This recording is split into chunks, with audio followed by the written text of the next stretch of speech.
Hey, what's up guys, it's lostgriff. Welcome back to another ranked video. Now, with today's video, it's going to be me climbing to, I believe I hit plat today in this video. So hopefully I'll be able to hit masters soon. I'm going to go on a grind trying to hit diamond probably within the next day or two. Just literally put it together 4 hours to just run it. But yeah, again, real quick, I'm sorry for the upload schedule, by the way, guys. It's been a little bit tough to get time to upload because of the holidays and stuff, but still hope you guys are having a good holidays and everything. But before this video starts, I gotta do a quick plug as well. If you guys want to get some coaching from me, a high-level Finn player, make sure you check out my Metafy, which is in the description below. Also, make sure you drop a sub and check out my socials if you want to support me further. Anyway, guys, I hope you guys enjoy, and let's get started. So, this first game is actually against the number 5 Garnet. I think it was AFK for the first few seconds there. So, he did get a free sing off, which kind of sucks. But this Garnet was really good, and one thing I really noticed about her is that she absolutely loved to sing whenever I was in disadvantage. And every single time I would get in disadvantage, a lot of the time she would start singing because she'd immediately realize, oh, the only way he can get back is gem. The only way I'm really gonna get back there is gem. So they thought, and every single time they get the chance to, they would take a sing and disadvantage. That was really smart. So I really try to capitalize on that and try to engage with different tools every single time once I picked up on that habit. Because again, this Garnet is really good and really experienced, and she would get really good whiff punishes on me, which if you guys will play against good Garnets, you guys will realize the thing that they're best at is definitely whiff punishing, because that's literally what they do all day. With Garnet, you can't be the engager. You have to be the one. I mean, you can kind of if you're pushing advantage, but most of the time you want them to be attacking you, and whenever they do, you need to be prepared to whiff punish them. That clap was an attempt to whiff punish whatever I had to throw out at her, but I didn't actually throw anything out. So again, that's kind of her gameplay here. So as this game continues, she is catching quite a bit of a lead on me, especially because she's a heavy, so she can kill a little bit earlier than I can. So I'm a little bit worried about 93 to 116. Again, I could be better at the Garnet matchup, but again, this matchup is just so crazy in favor of Finn, and I've beat so many good Garnets because I'm playing Finn, which is wild, but it's kind of just how the character is. So I go for the side special there. It does 10%, which is really nice. I try to fake out a few charges there, and I do unfortunately miss that, but she doesn't really find anything off of it. So I just charge the up tilt here. Again, I'm not trying to take any big risks here, but unfortunately my up tilt gets canceled out by Nair. Yo, Garnet players out there, I have lost to Garnets before. The main one that comes to mind is Obsidive, but the best way to counter a Finn is Nair. Nair really hard counters up tilt as long as you time it correctly. So make sure you keep that in mind. Also, I think that up tilt, I think she DI'd bad on it. She probably could have lived an extra few percent. So definitely would have made a big difference in her gameplay there. Shout out to that, working on that Garnet if you're checking this out. But yeah, regardless, this guy was really good. And the biggest thing I noticed as well, besides the disadvantage thing, is I also noticed that they were just really good at keeping me out. I couldn't really get in against them, and when I did, I usually was taking a lot of damage. So I had to basically kind of sit there and kind of just camp for a few seconds. And I do get that really nice ladder, and that's it. So that's game one. Again, I just had to be really a lot better about engaging this game. And I think out loud, I might leave it in real quick, but I think out loud in the middle of the game, I said something along the lines of oh, she likes to sing in disadvantage. And this whenever I realized that's why I'm getting her to max electrocution stack so easily, is because she kept singing and she kept getting free stacks, and I was just getting caught a lot against that as well. So again, that was a big deal in this matchup. So again, I'm kind of just going in whenever I shouldn't be. I'm not really picking good engagements, and this is whenever I realized okay, I need to do something different or else I'm gonna lose, because that early kill was wild. I was holy shit, that was stylish. I was bruh, I just got styled on by a Garnet, bro, but straight up though. But yeah, so 50%, almost lapping my stock here, and I'm like, bro, there's no way I'm gonna be able to clutch this, because now 40 to 71. Again, it just the bridge just keeps getting wider and wider, and here I start to land some attacks. I got some coins there. I might be able to buy speed now. Yep, I go ahead and buy speed first thing. Again, whenever you guys ever see 500 coins on your screen, the first thing you should think is, let me get space to buy speed, because if you guys have never looked at the chart, the amount of difference there is between a non-speed Finn and a speed Finn compared to the rest of the cast is ridiculous. It is a game changer. Your character is not complete unless you have speed, is the best way to describe it. Finn as an assassin is supposed to be quick and everything, but he's low-key down the bottom 5 or 6, I think, whenever he doesn't have speed. You guys can quote me on that. But again, speed doesn't matter. Ground speed doesn't matter too much because of air speed and stuff like that, and dodge rules and stuff like that. Or sorry, what do they call it? Whatever you call it, whenever you dodge jump, I think it's what it is. So yeah, of course, because of all the movement techniques and stuff, it doesn't really matter too much about your ground speed, but it still makes a pretty big difference in your spacing and just how you play. So definitely make sure you buy speed on Finn. So again, this is a really close situation. I do get a crazy Nair up there, and that ends it. That was pretty wild on my part, not gonna lie. So really nice game by me there. This next game comes in. This was a set against a pretty toxic Shaggy player. Not just in the way he played. I mean, it was a lot in the way he played. You can tell by this beginning, this is a toxic matchup. But you know, like, it wasn't just the way he played, but it was also just like, you know, he teabagged me a little bit. So of course, you know, I had to turn up. You know, I had to turn up. So this first game was pretty chill. You'll kind of see what goes on here. Again, just a very normal Shaggy versus Finn neutral. 31 to 39. This guy's, by the way, I just want to point out this guy's name is hilarious. This dude's name is, I don't even know my dad. Like, what the hell? But anyway, yeah, so 52 to 31. And at this point, I really want to land like side specials and nairs, because that's like the best way to like catch Shaggies is with side special. I notice a lot of them are really bad against playing against it. I also really like just going for up tilt, because again, that's just probably Finn's like best offensive move. Is just up tilting. So that's usually like what I do in this kind of matchup. It's a little bit of a shame to be on Batcave for me personally. Like, I don't really like being on Batcave against Shaggy, because again, if he would have went for jump up special there, I might have actually died. But again, the bad DI plus a clap is just gonna end it. I guess a high five is just gonna end it. So 53 or 56 to 3. Now 68 and 75. I'm dead.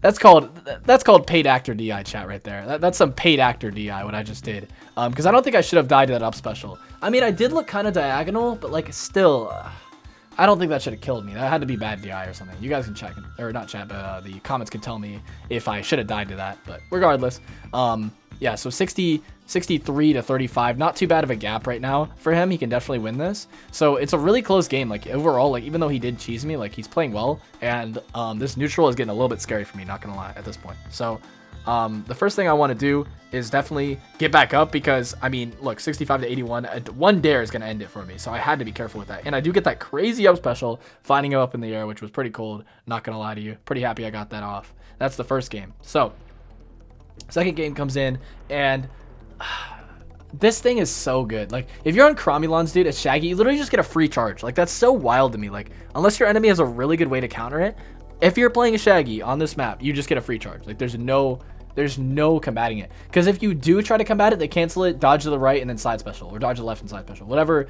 the reversal tool is. So you kind of have to give it to them, and if you don't give it to them, you will 9 times out of 10 either get caught, or maybe you'll get extremely lucky and get a crazy opening and be able to capitalize on it. But most of the time, you kind of just have to give Shaggy charge for free on this map, unless you, again, have a really good way to counterplay what they're doing. So yeah, 66 to 31. Again, a lot less close than it was last time. I'm letting a lot of nairs here, but it gave me attack decay, which is really unfortunate. Again, against Shaggy, like, I really just want jabs. Like, I don't know why I wasn't jabbing more this game. Like, there I should have been sitting back and just jabbing. Here I should have jabbed, but I mean, it did work out for me getting that nair up air, or yeah, nair up air combo there, and that was really good for me. But ultimately, I think I should have been spending a little bit more of this neutral, but just jabbing, literally. Like, it's so safe, and like, if you land it, it's just like 10%. You know what I mean? Like, why not just like send that out? And I want to get more like damage off my jab follow-ups too. And that's some paid actor DI, as I said before. I don't know how he died to that. I think he definitely should have lived at least another 30 more %, but whatever. That just goes to show how bad like holding. And guys, viewers out there, I forgot to mention this. Some people don't know what DI is. Just a quick clarification. It is essentially the direction you're holding whenever you get knocked away. So whenever your character is kind of like tumbling, like whenever they're like kind of folding, that is kind of what that is. And again, of course, he pre-teabags here. And I think I audibly said, I was like, of course you teabag. So there we go. He tries to get the double dare on me and then teabag. And I'm like, okay, I got to win this now. But yeah, again, basically DI is the direction you hold. Directional influence is the way you hold whenever you take damage or get knocked away, basically. So it's an extremely important part of not only anti combos, but also anti, kind of just being put in disadvantage forever and being in the air forever, because you're holding in directions that makes it very predictable for people to chase after you. So that was a really saucy combo there. I can't even lie. You know what? I can't even lie about that. That was a good combo. Shout out to him. That was a really good read with the side special at the end there. Probably should have expected that. Probably should have dodged forward instead, but whatever. Regardless, Game 3 comes in, and again, since we're in ranked, we don't have to worry about a best of 3, not a best of 1. Because I know if that guy would have got that game, he would have dodged. There's no way he would have stayed in the set. Like, I doubt it. So again, his combos in his bread and butter are good. He's good at cheesing. It's just it's a little bit of an issue to have to worry about whenever he's like chasing me off screen, what like type of read he's going to go for, whether he's going to send the attack out now or if I have to dodge first. It's just a 50-50 at that point, because Shaggy has so many ways to just continue that. Also, that up tilt should not have landed. That was wild. I don't know what that was. I think that was the second time I dodged backwards and got hit by sandwich. I don't know if you guys noticed that. That was the second time this game I dodged backwards trying to dodge a sandwich and realized I dodged into it. So, guys out there, don't dodge backwards whenever you're getting a projectile thrown at you. Who would have thought I would have made that mistake twice in a row? But whatever. Regardless, 82 to 111. Very, you know, commanding game for me so far, but again, he keeps like closing the gap with these jab uppercuts here. So again, in this situation, I wouldn't land a good gem. I want to get a good follow-up off it, but he does get a really good dodge, and I fake him out with a high five there. And luckily, since this man's on platforms, of course, the high five doesn't kill, but I know his DI is bad enough to where on any other map that he was dead as hell. So yeah, I do get that really nice gem into side special there. And of course, I teabag him back. There's no question. So there he goes, coming in with the down special. And this stock, I think this stock, he starts just using down special for just no reason. Like why? He just starts using armored moves for like no reason. Like, look at that. I don't know what he was wanting me to do. I think he wanted to bait out a nair from me or something. I have no clue. So regardless, really weird plays by him here. 25 to 112. Again, I'm running away. I'm playing like as much of a bitch as possible. You can kind of tell whenever I'm in like defensive mode based off how much I'm jabbing. And that was a really good read, by the way. But you can kind of tell how defensive I'm playing based off how much I'm jabbing and how much I'm like rolling back. Because like in this situation, all I want to do is just jab, roll back, jab, roll back. You know what I mean? Just kind of just get safe damage and not have to worry about anything. So that was kind of my game plan here. And again, sometimes I throw out a gem, and I don't know how I got hit by that again. That's so wild.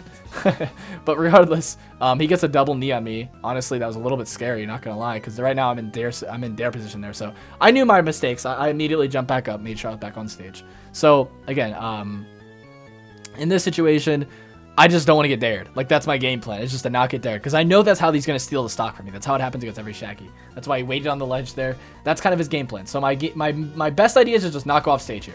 All I want to do is just throw projectiles at him, maybe get a jab on him. I'm not trying to go for any sort of cheese, any sort of off-stage gameplay.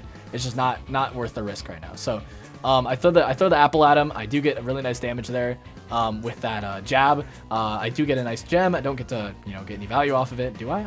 Oh, no, I do. So I go for gem into double fair. By the way, that is true. I recommend you guys try it if you're going for safe damage. And at this point, you know his game plan. His game plan is to side special me at 79 or uppercut me at 79 and just kill me. So I know what I need to do. I'd throw my gem into my side special and that ends the game. And of course, I teabag. And I think in this recording, I think I said something along the lines of, stop teabagging online, guys. Like, what? Come on, dude. Like, you know what's gonna happen. Like, come on, dude. You can't Shaggy dare and then teabag. Like, what? Again, I think it's kind of funny. I definitely got to include more of those, but here we go. Yeah, Platinum 2. This was my rank I ended off on. I think I might have hit Plat 4. I think I've ran a few more games over the last, you know, few days, just 1 or 2 games, just throwing them in there. Because again, it's hard to play this game like in a binge. Like, you get so frustrated so quickly because of how much bullshit there is. Like, so many Batmans, so many cheesy stuff people are doing. It's just a little bit frustrating. So you kind of have to like gauge yourself and like really be honest with how frustrated you are, because there's a lot of times where like I played players like in ranked that I knew I usually like might have had at least the ability to take 1 game off of, like Fabled here. This guy's the #1 Black Adam, and I did lose to him 0-2, as you guys can see at the bottom. I was 0-1 against him. I think I could have taken this game if I wasn't as tilted as I was. This game was such a crazy game for me. I played really well, as you guys can tell by the ladder I just got.